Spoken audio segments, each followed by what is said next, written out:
So thanks for joining. We're starting about a minute early here, but we wanted to get things started. This is the first time doing an Excel Hangout in this format, and we're really looking forward to having all of you join us and hopefully make this a really interactive session. I'm Jason Dumpert, and I'm joined today by, I'm going to call them the usual cast here. We have Mark Polino, Belinda Allen, and Jared Hall on the line. Hey, guys. Hey, Jason. Hey. Hi. All right, our audio kind of seems to take a little bit of a hit in the high here, but we'll carry on. Just everyone stay close to their mics. This is a chance for our presenters here to really show you what they're doing in Excel right now, show off a few current things, take questions from you in the audience. We'll be watching the Q&A block and the chat block that you should see on the right side of the screen. If there are any questions, any technical things happening, just let us know, and we'll try to help you out. And let's get started, huh? So, Mark, I'm going to hand over presenter control to you, and maybe you can start things off. Tell us what you've got going on right now. Sure. Thanks, Jason. This is something new to all of us, and really what it came out from was when Jared, Belinda, and I did the Excel shootout. One of the things that came out of that was we would meet and call and prepare for the shootout, and we'd spend about a half an hour with that, and then we'd spend another half an hour or an hour just talking about cool stuff we were learning in Excel. So we thought, well, we can keep doing this because we like doing this, or we can keep doing this and we can share with some other folks and just give folks the opportunity to kind of hang out with us and play with Microsoft Excel. Belinda is a Microsoft MVP for Dynamics GP, as am I, and Jared works for Microsoft on the Dynamics GP side. We are not trying to make this necessarily a Dynamics GP-centric Excel hangout. We're really just here to hang out and talk Excel, but if GP comes up, you'll know why. But really, most of this stuff is going to be applicable to just about anything Excel-related. And really, we don't have a giant plan beyond we're going to get together and we're going to hang out. We're going to solve some cool stuff in Excel. So you guys mind if I start with something? Not at all. All right. Go ahead. So I was working with somebody the other day, and I kind of ran into this, and I never really thought it through. So this is just information in Excel, and I went up and added a slicer. So I just did. I just came up here and I did insert. Do you want to show your screen? Let me share my screen, just a sec. It's easier That would probably be a good idea, huh? Well, it's easier for us to see. Well, you know.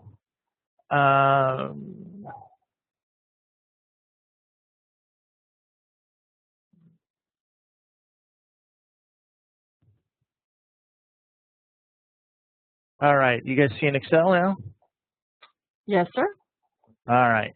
So this is just information. It's in a table in Excel.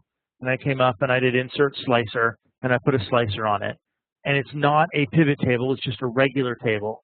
So the slicer acts as a filter. If I pick financial for the series, it's going to limit this, and it's just going to give me the financial series, which is kind of cool.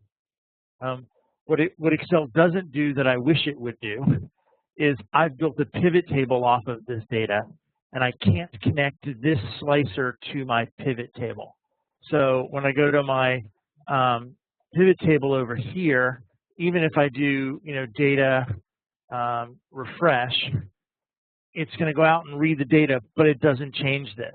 So it'd be really nice to be able to say, regardless of where I'm at, what I really want to be able to do is to move between these two things. And what brought this up was someone needed two sales tax pieces. They needed one that showed their total of what they owed in order to be able to say, this is what I'm going to build my sales tax report off of, the one I need to submit to the states. But then I need something with the detail behind all of that I have, so that when the auditors come in, we can tell them what everything is. And it would be nice to be able to filter one and the other. I realize you could do drill downs on some of that, but it wasn't. In their case, they actually need both of them all the time. So it was just interesting to me that you could do slicers on each one of these, but they don't cross. And you can't even come up here and do report connection if you've got this tied to just a set of data instead of to a pivot table. So anyway, that was one thing that I was playing with. Did you find a solution for it? Nope. I run into that same thing, and it's frustrating. That you have to refresh 2 connections to get your data updated. So in essence, we just built a slicer over here, and they just have to hit it twice, which is not the end of the world, but maybe that's what we need. Is something we need in the next version of Excel. And then I wanted to mention, let's see here. What if you go back to that other window? This is just something to think about. What if you put the pivot table on this window and you had a slicer associated to, if you put it like right above the detail, and then the slicer was affiliated with both? Would that work? I don't know. Let's find out.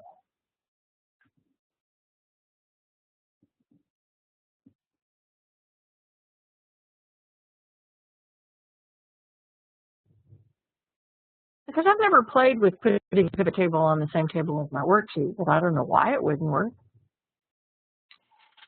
So Mark and Belinda and Jared, I don't know if you have the Q&A block open on your screens. No. We're too busy playing. Heather just wrote in saying she's currently trying to do exactly the same thing for her reports.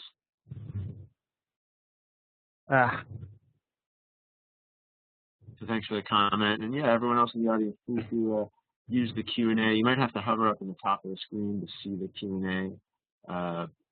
Over on there'll be a sort of downward arrow that you might have to navigate to get to the Q&A block open. But feel free to enter your comments and feedback there, or in the chat. We're doing our best to watch both of them. This is much harder to do live with people watching you than it is with no one watching me at home. And everyone should know Mark always uses this little tiny monitor because I got a new one. Oh, okay. I got a big one. You convinced me. Okay. Actually, you helped me convince my wife that I should that I needed a new monitor. Okay, so now can that slicer be connected to both? I mean, it works in it might work in this scenario since they're since that's a small pivot table that you need. But the slicer options don't allow for. No, and even if I put a slicer on here and say that I want to do this based on series. Well, dang. So if I pick financial, I don't get that, and I don't think that I can connect this. Maybe. Nope, I can only connect it to pivot tables, not to ranges. So they're different slicers. Well, where did it see pivot table 1? Was that over here? Well, dang. So anyway, I just thought I'd mention that because I ran into it the other day, and it was a real world scenario where it would have been really nice to be able to go, see, you just click this, and you're good to go for the state of Florida or the state of Georgia, and you can just save both of those and you're kind of done. But that's okay. I guess you need to create a tabular pivot table for that to work, to have them both. Yeah, or you could do, I'm sure you could do drill downs if we wanted to, something like that. Yeah, but you don't want to do that. Still have kind of the same info, but yeah. Mark, there's a question. Is there a way to add a parameter into the query to give the period when you open the spreadsheet? Yes and no. So if you use, this is actually a mildly complicated question, but it's not too hard. Here, let me just do a new sheet. If I do a connection to SQL Server through Microsoft Query, which creates an ODBC connection, and I don't have any here. That's fun. I don't know, Jared, do you have this handy? You show this off a lot. Yeah, well, I guess what kind of scenario are you looking for? Just passing in a date into a table? Yeah, passing any parameter into a table and returning just that info. Okay, yeah, we could do that. Do you want me to take over? Let me give you control.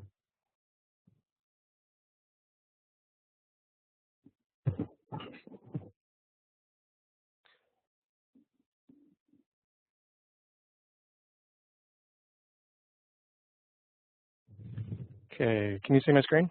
Yeah. Let me see if I can find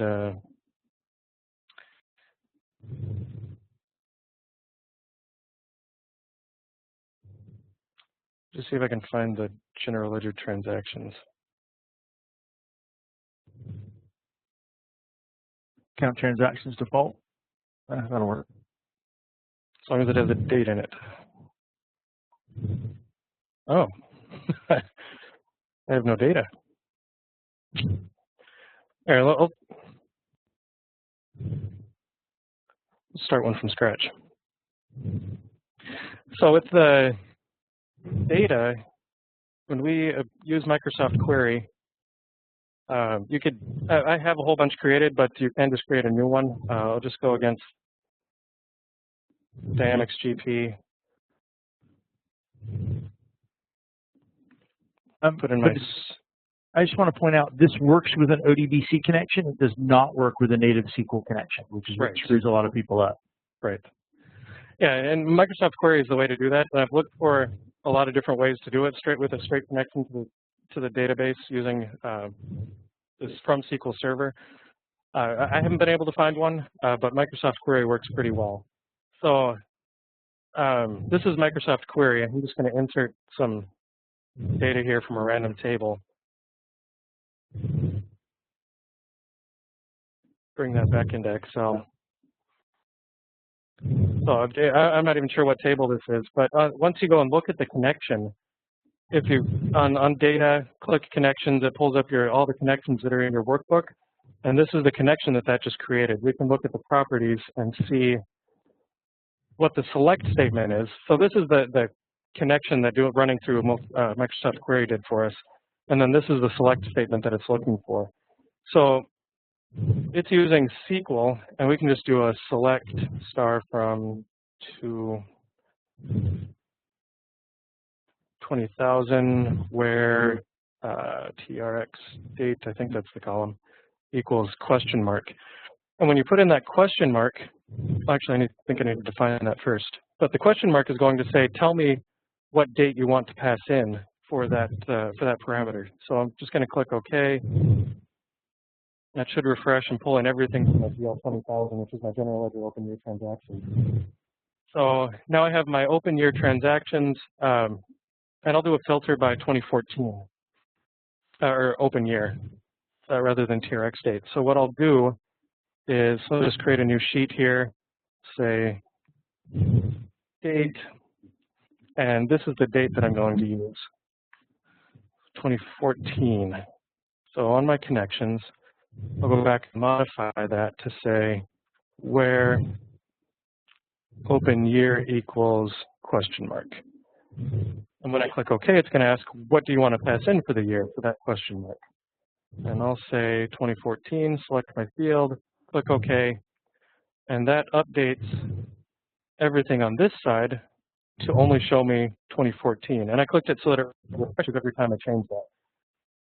So if I come over here and select 2015, change it, it went out, refreshed my data connection, and on this tab I now have everything for 2015. And one of the reasons I like this rather than using a slicer is it's only pulling the relevant data. So you're not carrying around 20 years of data within an Excel spreadsheet. It gets refreshed and only pulls in the data that you want, or the data that you're looking for based on the parameters. So everything is still in the database. You only have your relevant data in your Excel spreadsheet rather than everything in your entire database. So Jared, can you go back for just a second? Sure. Right click on that and anywhere in there, and do what do I want?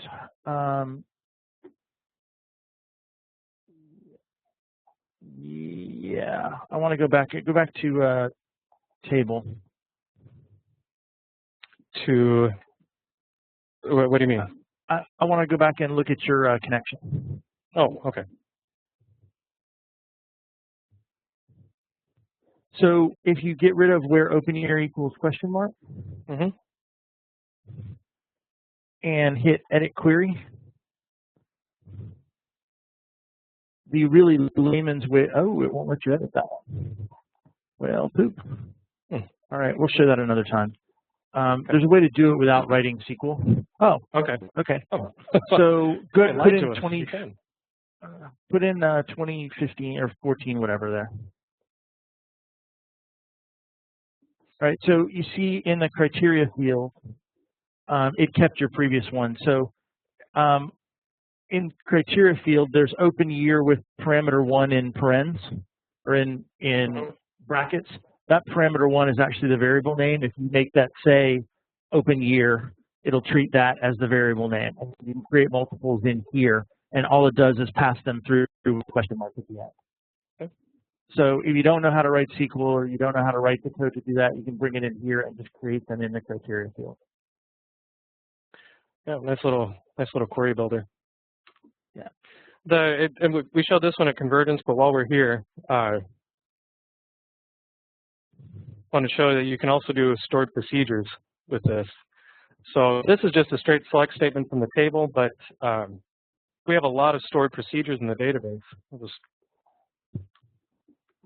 pull this up quick. Opening up SQL Server Management Studio.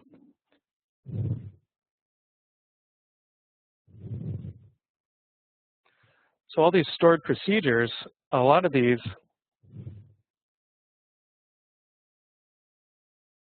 once it opens, there we go. If we page down here to where it says SEE, all of these stored procedures are ones that are doing calculations that get pulled onto our SRS reports. So these have a lot of code to crunch numbers, pull out calculations, and put things onto your reports for you. And we can use those to pull into Excel. So if I have,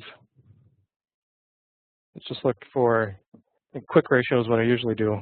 Or there's a current ratio. Let's look at our current ratio.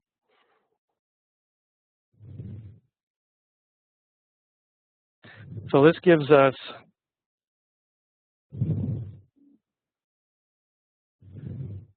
a stored procedure that shows that we have two input parameters that are our time unit and user date. So if we come back to Excel, we can say exec, let's execute this, 201.dbo.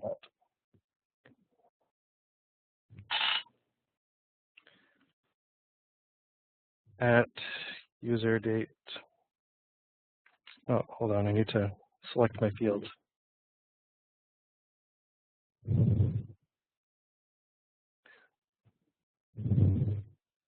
gonna go user date, 1/1/2015, time unit, period.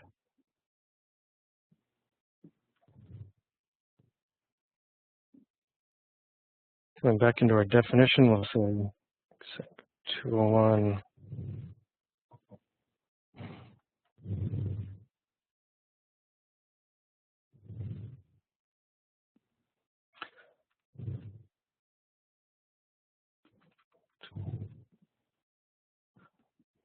I think I got those right. At user date, at time unit.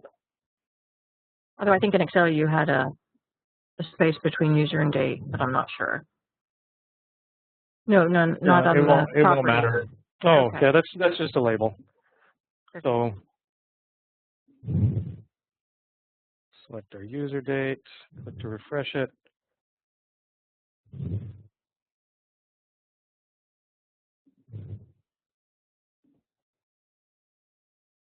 And what that brought in, now instead of getting all my records from the GL 20,000, I have my current ratio calculator, which my data isn't fantastic, so it's calculating 0, but this is my current ratio for that period. And if I come back and change it to 12/31/2016, click tab, then it goes and refreshes.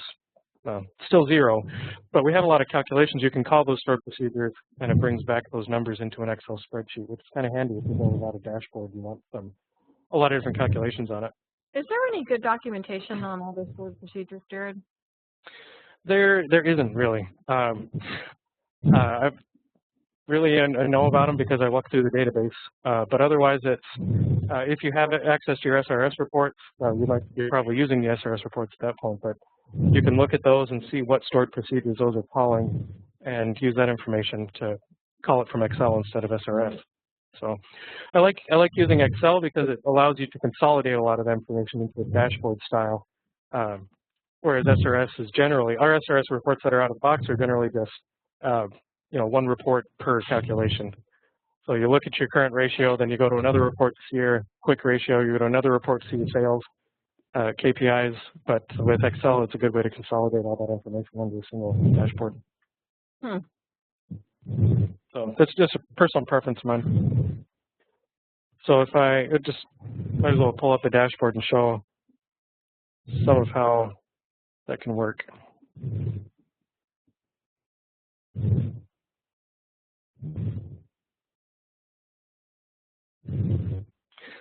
So this is one dashboard that we used at Convergence that pulls in a lot of different information from different places, and these are just ratios that I have pulled on here, and then the date that gets passed into that parameter for the data connection is all based on this timeline control.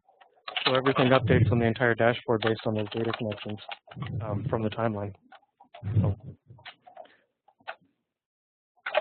that's quick and easy way to filter your data at the data connection level rather than having to put slices on the reports. Very cool. Hey, Jared, can I have control? Yeah. I want to show something related to this. So that might even be better than trying to use the slicer for that sales tax report, huh? Yeah, the struggle that I have with those are security, because if I'm having to create something, if I'm having to create an ODBC connection in order to make that work, sometimes it's a little bit more of a challenge from a security standpoint and a setup standpoint than using stuff that's already pre-built. So there's a trade-off no matter what you do. But something that folks keep asking me and I keep forgetting to look up is in, let's find something more normal here. So there are no power pivot items in this particular workbook. And here in connections, if I go to properties, I can check the box that I want to refresh this every 60 minutes or 1 minute or whatever. And with Power Pivot in Excel 2010, you could not refresh this. You had to have SharePoint if you wanted to refresh it automatically. And folks keep asking me in SharePoint or in Power Pivot with Excel 2013 if you can refresh that. I finally remembered long enough to actually go and look. And at the same time I remembered, I read an article that you could. So this is a Power Pivot model that is a data market feed with a date table. And so when I go in here, I can set it to refresh.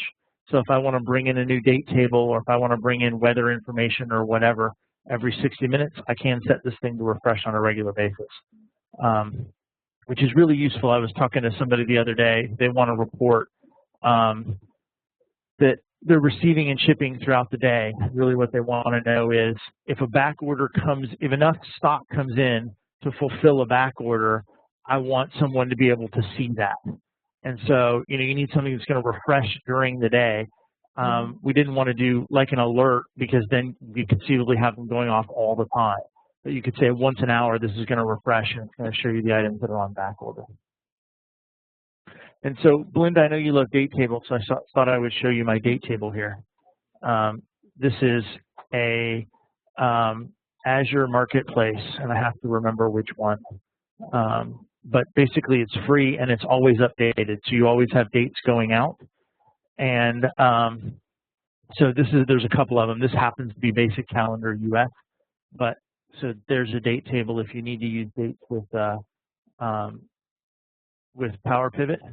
By any chance, does that notate if it's a US holiday? Since it's US?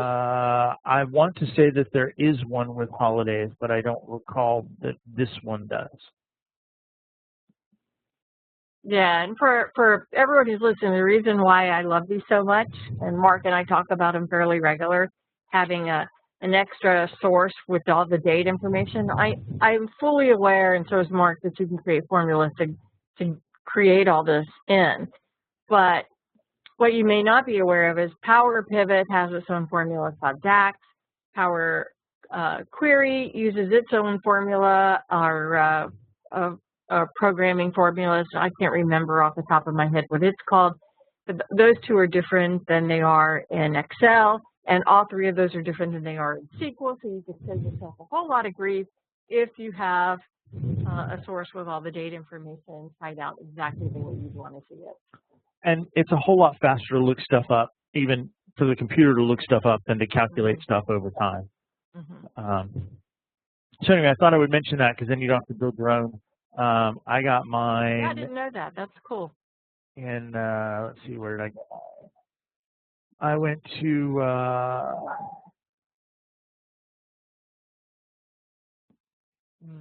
did I go to data from other sources and then the Windows Azure Marketplace? And then I did a browse out for it.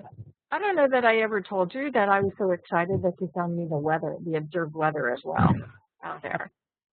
So Mark found me in the Azure Marketplace where you could get observed weather, because I'd been looking for someplace that I could go and look at what the weather was so I can compare the weather to sales for one of my customers. What industry was that for? It was, it's someone that has a storefront, but they sell, some of what they sell would be like snow blowers, salt for the sidewalks, snow shovels, and things like that. So I was real curious how that would apply, but also I was curious about, do their sales suffer when it's rainy? Do their sales suffer when it's colder?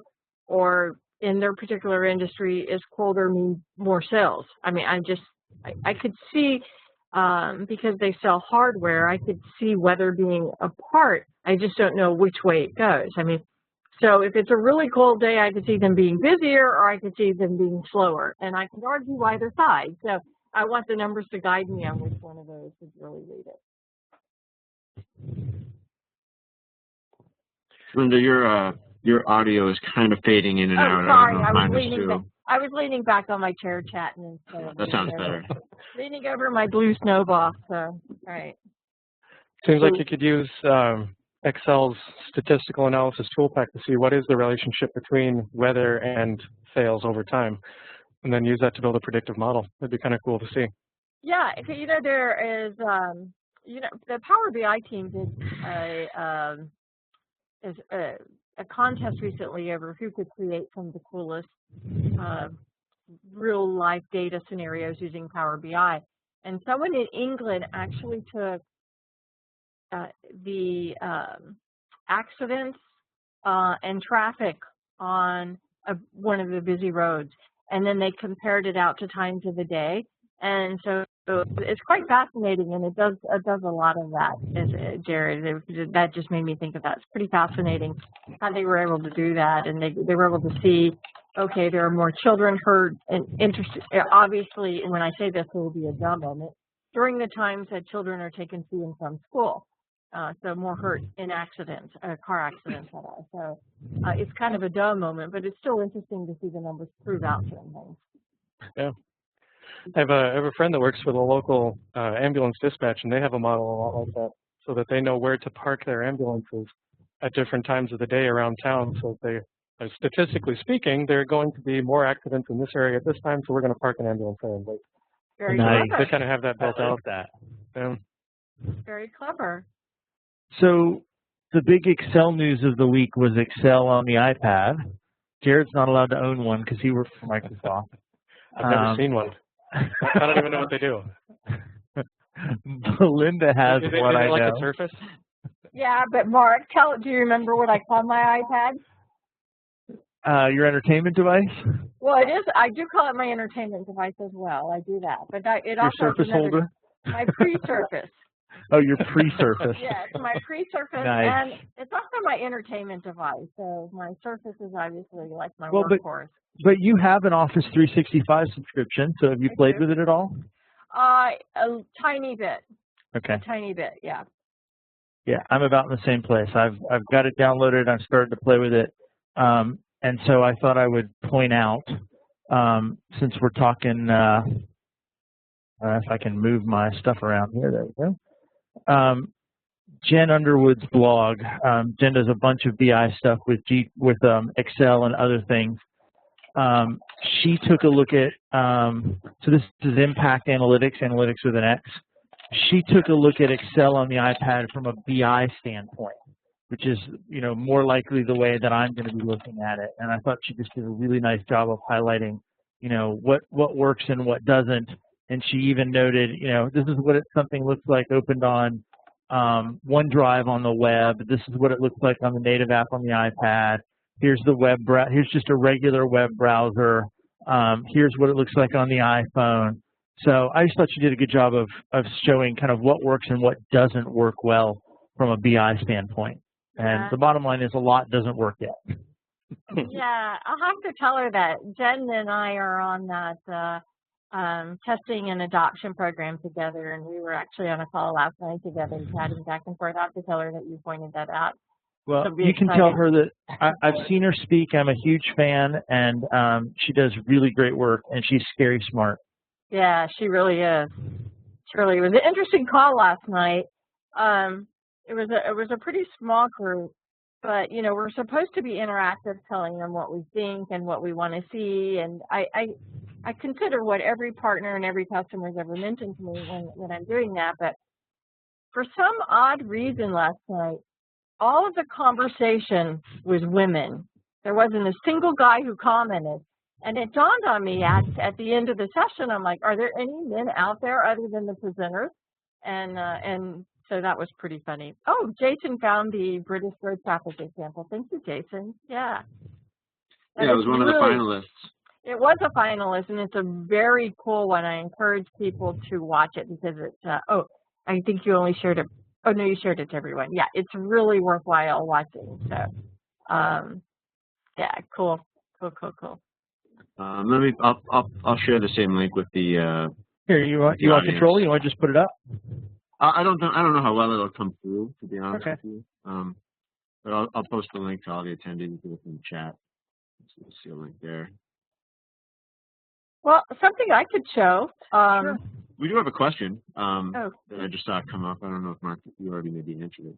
But it was a GP specific kind of a thing.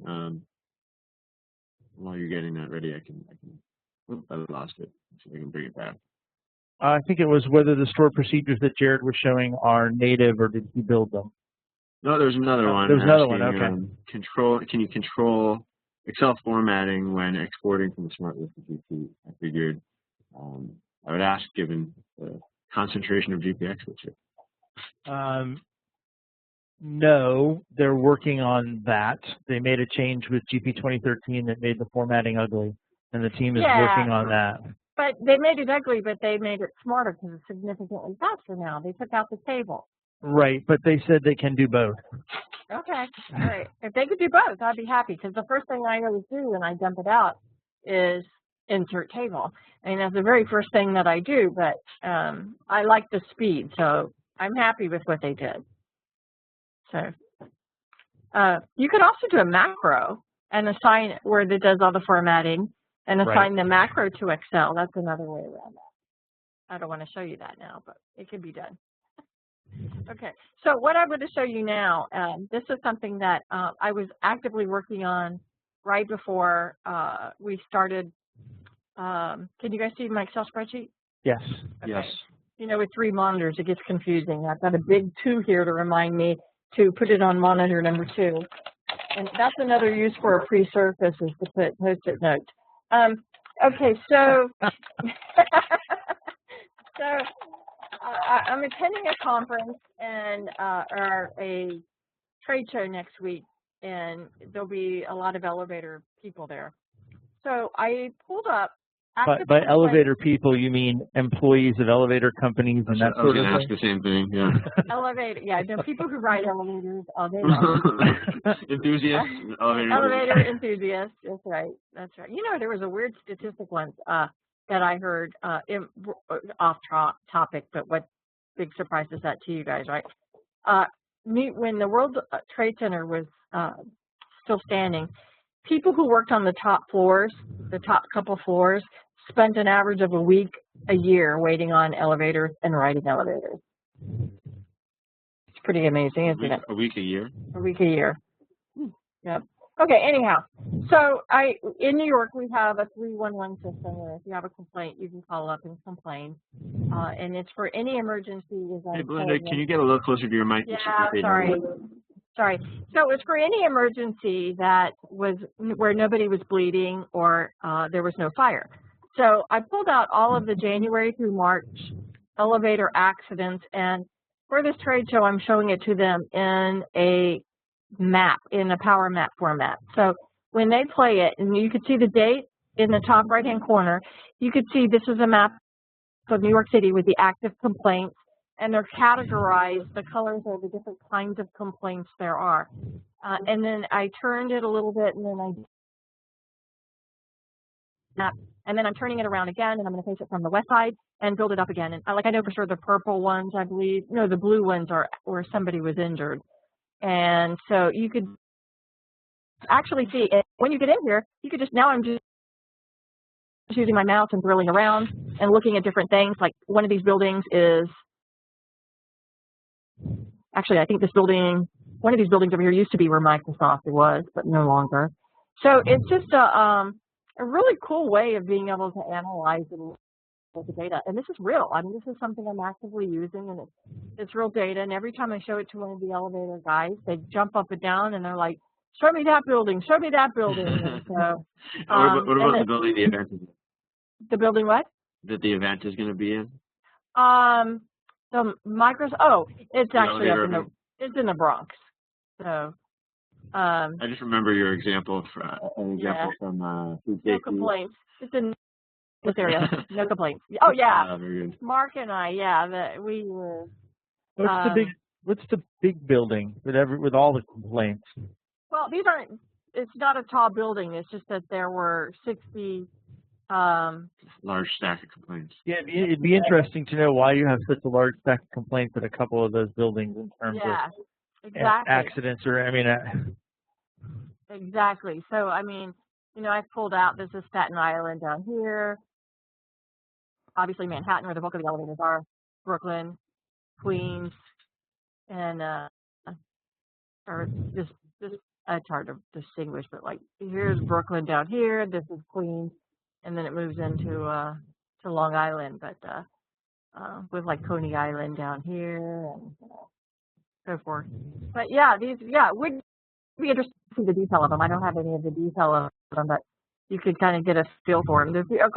The first thing I did is the first thing that everyone in our company did was, okay, they looked up where they live. You know, has anybody complained or heard in my elevator? And, so this is city data? This is city data. It's public data. Yep.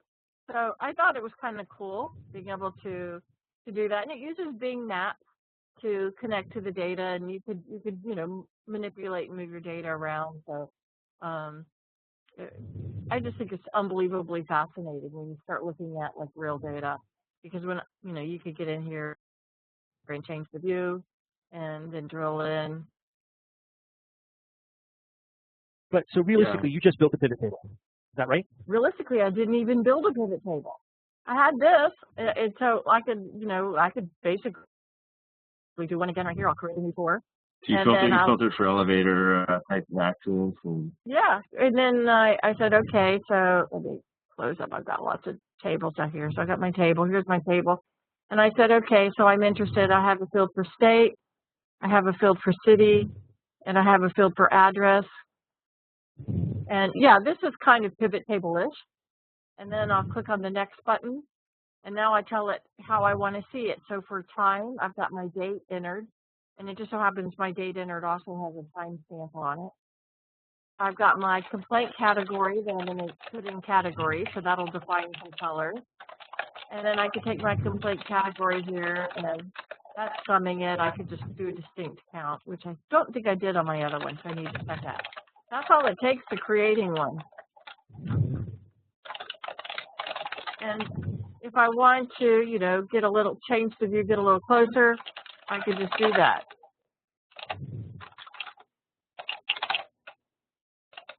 Change the angle at which I'm viewing it.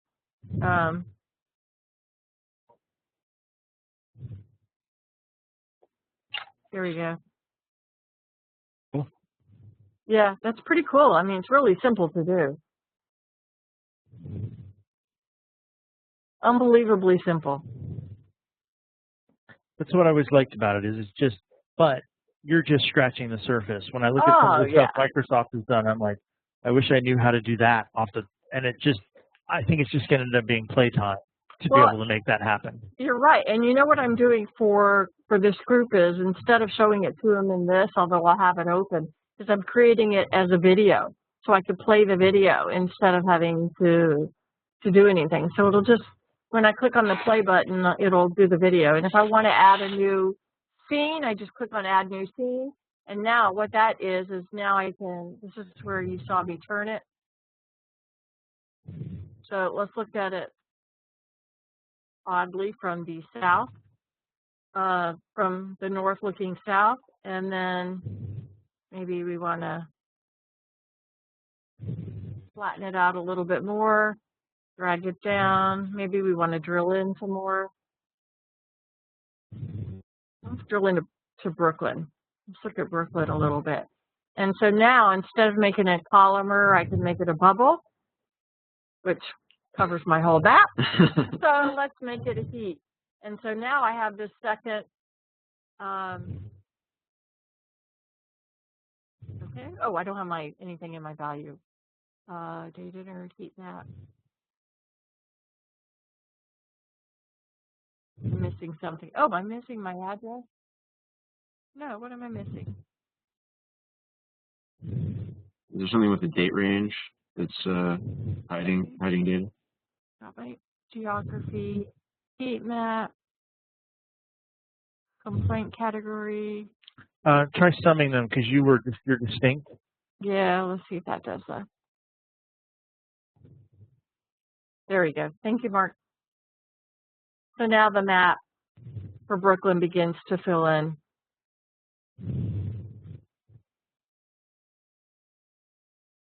So pretty cool. I think this is just really awesome. You could do a lot of really cool things. And you're right, I haven't even, so all I've done is 2 buttons. That's all I've done. So that's one thing. And then something else I wanted to show during the shootout that I think is too cool and a lot of people don't think about is, so this is just a SOP document. I'm showing unposted or open work orders in SOP.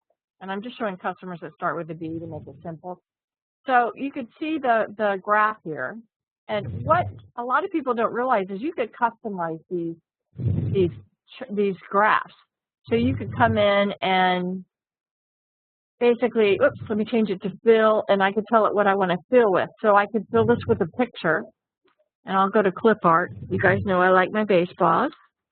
Did you take opening day off? I know I didn't take it off. Yeah, probably should have, but I didn't. Okay, so here I've got pictures of baseballs, and I know you do notice it stretches the image, so you want to be careful about what you put out there. But I've got baseballs as my image, and I can't really tell. Go back there. Okay,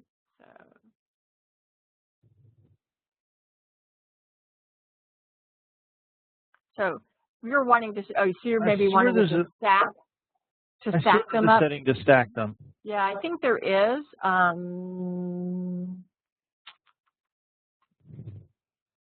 Format the data series. Nope. Well, no, see. Maybe. No, there is. There is a way to stack them. I'll have to play with that. But yeah, this is just. I think this is just so cool.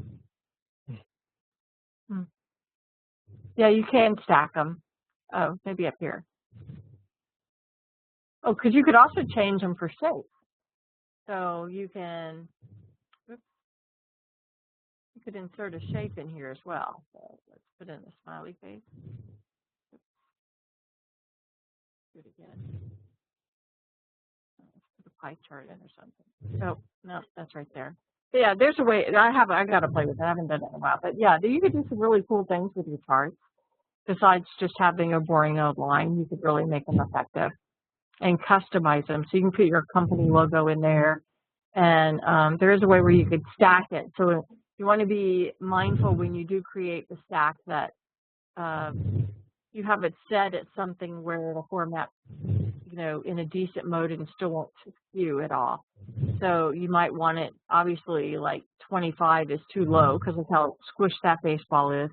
But yet, 10,000 is too high. This one is too much. I know how to do this. I can't think of it right now. But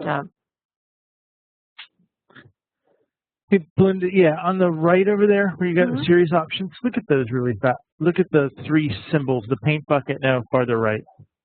oh.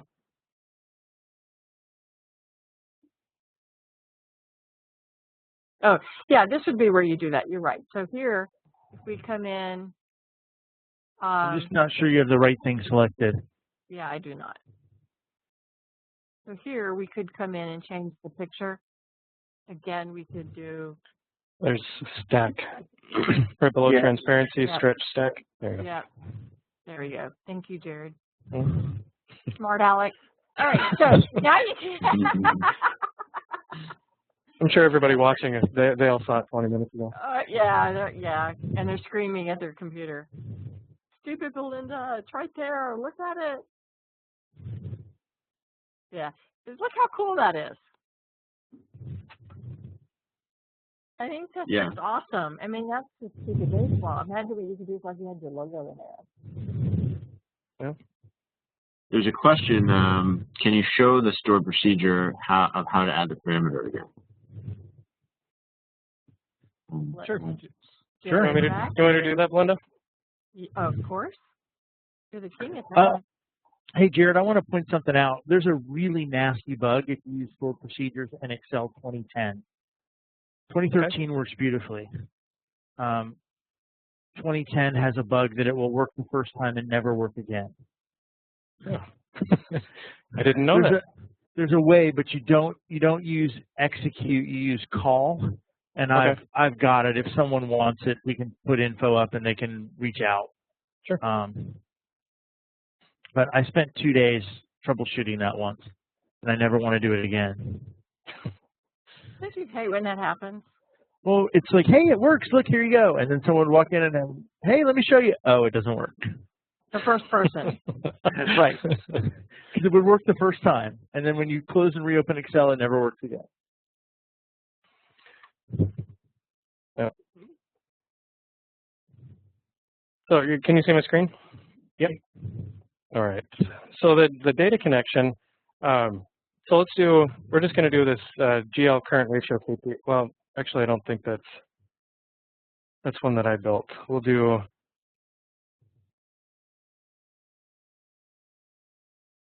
Hold on. What about the quick ratio KPI?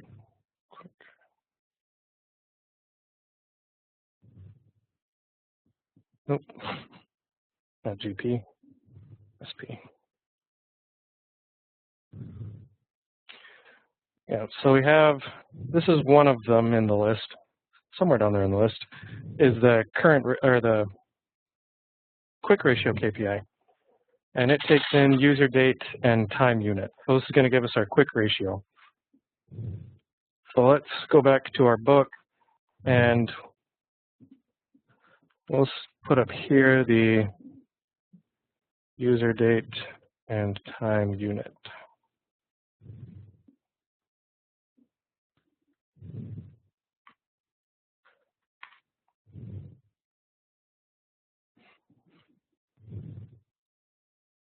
And we'll create a data connection using Microsoft Query from the Data tab. And I already have one created, but if you don't, you can create a new query or a new data connection. And I'm just going to connect to my GP server instance. Jared, if you hear snoring, that's my dog behind me. You're still awake, Mark? I'm still awake, but she's kind of loud in my ear. Okay. And when we go through the Microsoft Query Wizard, it doesn't matter what you pick here. This just forces you to pick some kind of table information. We're going to change it to a stored procedure afterwards. And I haven't figured out a way in the Query Wizard to select a stored procedure. So I just select any piece of information, and then we'll change it to execute a stored procedure afterwards. You can do properties from there. Okay. Every documentation I've seen, Jared's been the same way. Yeah. Okay. So go to data, we'll pull back up our connection again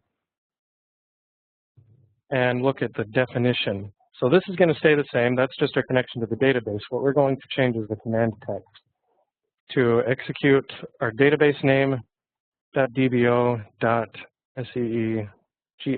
quick ratio Kpi, and then the name of our first parameter equals question mark, comma, second parameter question mark. So we're just, this is the same thing that if we ran this in SQL,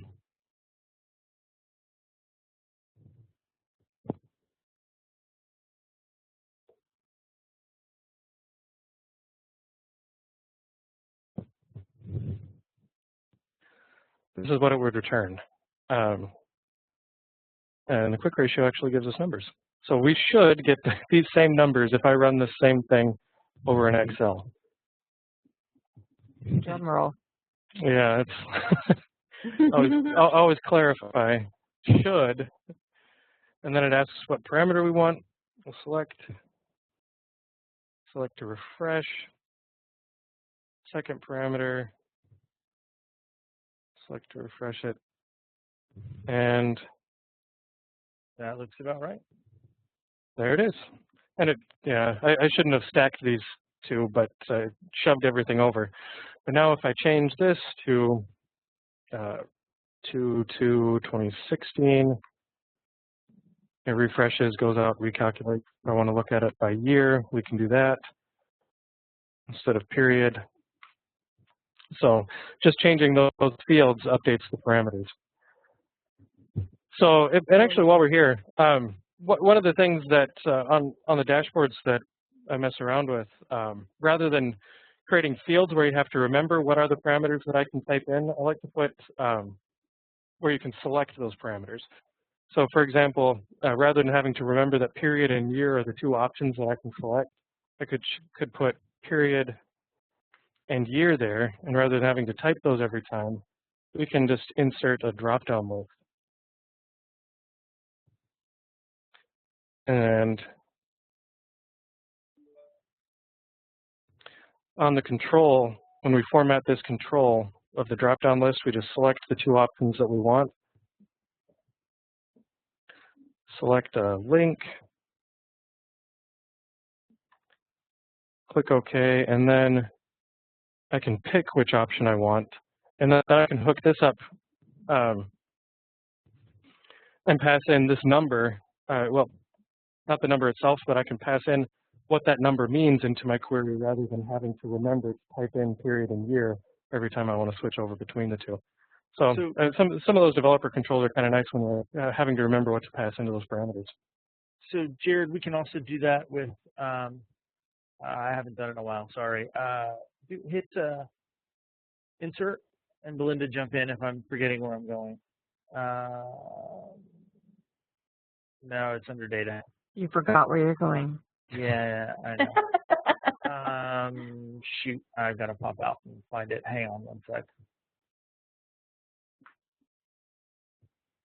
What are we looking for? Yeah, old man. The ability to drop down in cell. Create a list. Yeah. While you're looking for that, there's another question that came in asking if you know knowing what is the stored procedure for historical age trial balance in GP. Good question. Oh, the one they saw. Yeah, they saw one. Yeah, I saw it too. There's a PM and an RM. SE. The one that's CHITV. That's the inventory HITB report. Are you looking for the inventory report? Or the H trial balance? H trial balance. Oh, for GLPM, RM?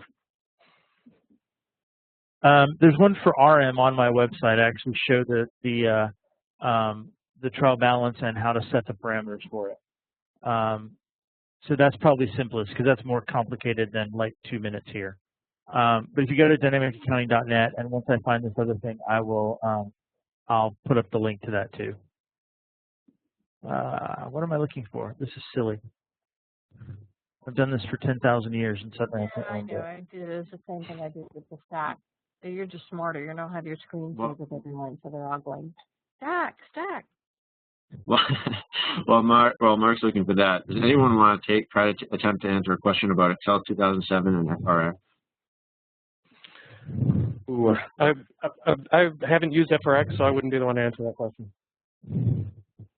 Wish I could. Well, ask the question. Well, We won't guarantee an answer, but ask it. Have you ever heard of a scenario where in Excel 2007 export from FRX to Excel and columns appear with no data, in the export? This guy, I think, Richard is trying to figure out why the data stops. It is no longer appearing. But the descriptions, I guess, are appearing. I have checked. It just says the columns appear with no data. Yeah. All right. And export to Excel from FRX.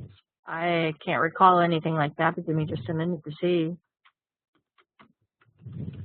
Oh, let me get it. So he notes that it seems to start happening after a PC was quote unquote cleaned. It has not worked since.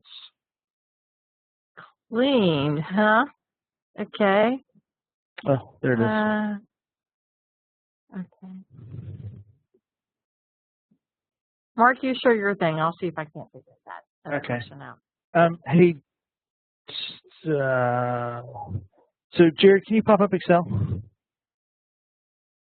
can go right back to where you were right there. All right, so in that field, go to data validation, sitting right above the cell, and do data validation. And change that from allow any value to a list.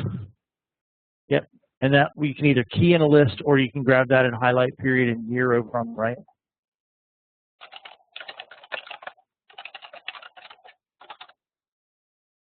And then just OK. And then you get an in-cell drop down. So if you go to period and you drop that down, you have a choice of period and year. And if you give the list where period and year is a name, you can put it on another sheet. So if you make it a named range where we've got you go to insert and do insert a name, you can actually that can be on some sheet hidden someplace. Mm-hmm. So that's almost sort of 3 different ways to kind of do that same thing with a drop down. Nice. Well, while Belinda's looking that up, show quickly one of the other dashboards that I've been messing around with. And this was one that Belinda, Mark, and I, we talked about this a little bit a couple days ago. But I've been working a lot on workflow over the past few months, trying to get workflow. We're doing some updates on our workflow system to get it out the door for R2. And one of the methods for approving workflow tasks for a document is through email. And we built a service to generate a hyperlink that you can call into that service and perform an action from outside. So I thought it'd be fun to build a dashboard around that. So with this dashboard, I open it up, and everything is based on Active Directory users. So I have this Excel dashboard recognize who I am based on my domain credentials when I log in. And it says, welcome. And it's pulling all my workflow tasks from the database for my requisitions. So I have to approve requisitions. And so as I scroll up and down this list, it shows all of the requisition approval tasks pulling from our workflow database of everything that I have to do and approve or look at, delegate. And when I click these, I can look at one and say, yes, I want to approve that. It pulls up a, it calls that hyperlink using the Excel's hyperlink functionality and just creates a quick web page that I can type in some comments.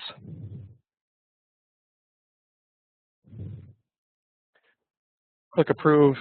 Nobody ever comments like that.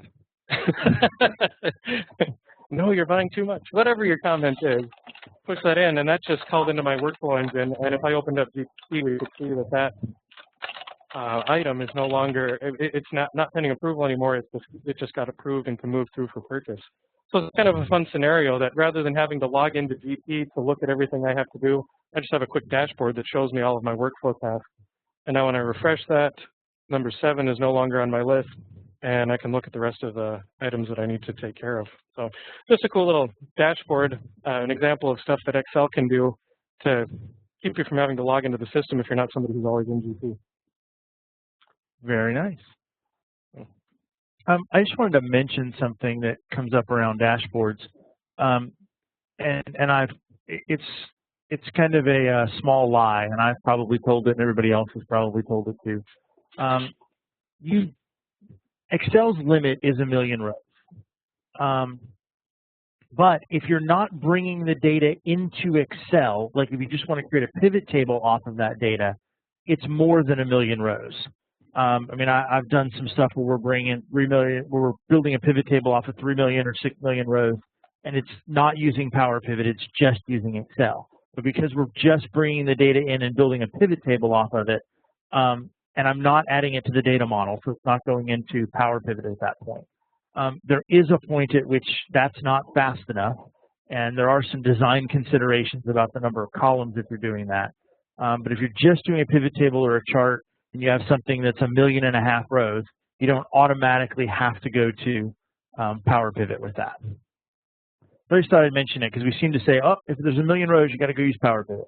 But you might want to for speed. You might want to, absolutely. And you might want to if you want to view the underlying data or apply formulas against it or do any number of things. But you don't absolutely have to.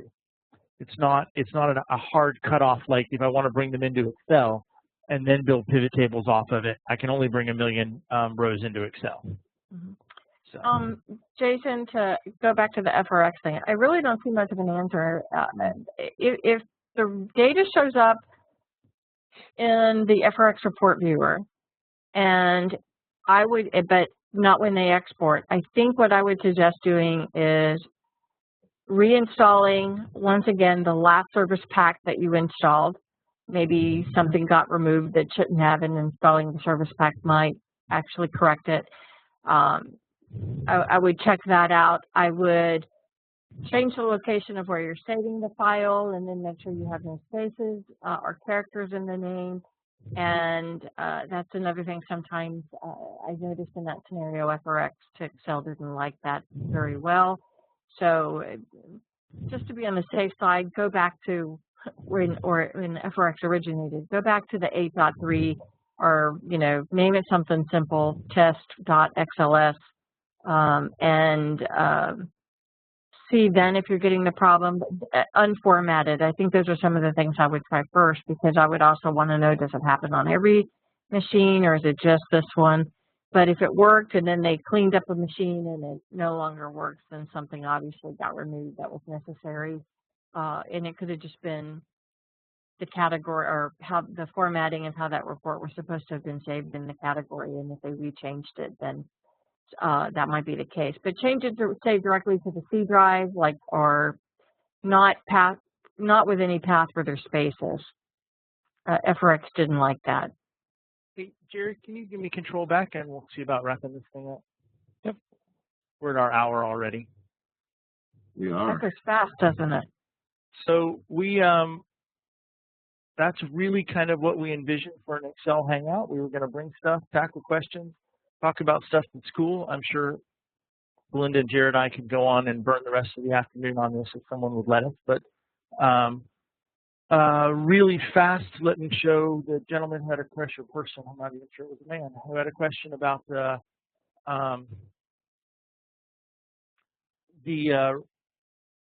AR historical or the historical age trial balance by SQL. If you go to dynamicaccounting.net and just put in AR hat B via SQL in the search box over here, that'll come up. And when you drill back on that, it actually has the pieces you need to put in. You can make that stored clockwork. And the payables one is very, very similar to that. And so with that, I think we're going to wrap it up. Next time, we should probably have slides telling people who we are and how to get in touch with us, huh? Yeah. I don't know about that.